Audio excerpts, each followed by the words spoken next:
উদ্বেগজনক হারে বাড়ছে বিদেশি ঋণ, সেই সাথে পাল্লা দিয়ে ৮ বছরে বিদেশি ঋণ পরিশোধের হার বেড়েছে প্রায় ২.৫ গুণ।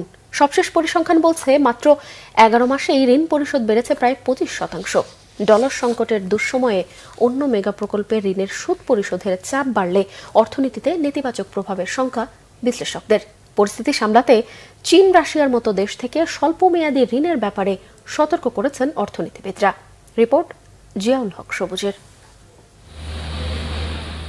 মেগা প্রকল্প সহ দেশের উন্নয়নে দেশি বিদেশি উৎস থেকে একের পর এক ঋণ নিচ্ছে সরকার। ২০১৭ সালে সরকারের বিদেশি ঋণ সব মিলিয়ে ৩৬৭ কোটি ডলার থাকলেও সেই ধার ২০২৩ সালে ছাড়িয়েছে ১,০০০ কোটি ডলার। পাল্লা দিয়ে বেড়েছে ঋণ পরিশোধের চাপও। গেল ৮ বছরে বিদেশি ঋণ পরিশোধের হার বেড়েছে ১৭৫%। গেল ১১ মাসেই বিদেশি ঋণের সুদাসল পরিশোধ এই প্রথমবার ছাড়ালো ৩০০ কোটি ডলার। বৈদেশিক ঋণের পরিমাণ দিন দিন বাড়ছে। এটা আসলে একটা উদ্বেগজনক ব্যাপার বটে।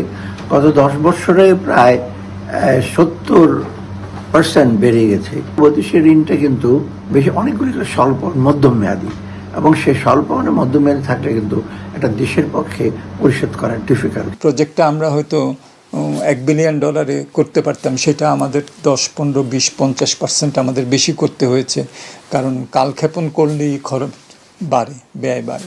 সবটা মিলে আমাদের এই চাপটা বাড়ছে। রূপপুর যেমন আমাদের 2016 সালে হয়েছে, এবং সেটা 10 বছর ছিল গ্রেস পিরিয়ড।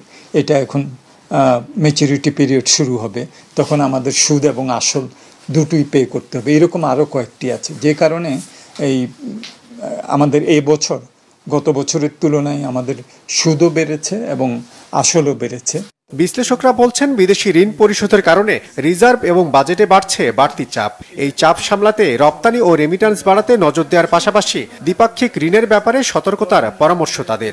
$48 বিলিয়ন যখন ছিল, তখন আমরা $2-2.5 বিলিয়ন পরিষেবা ছিল।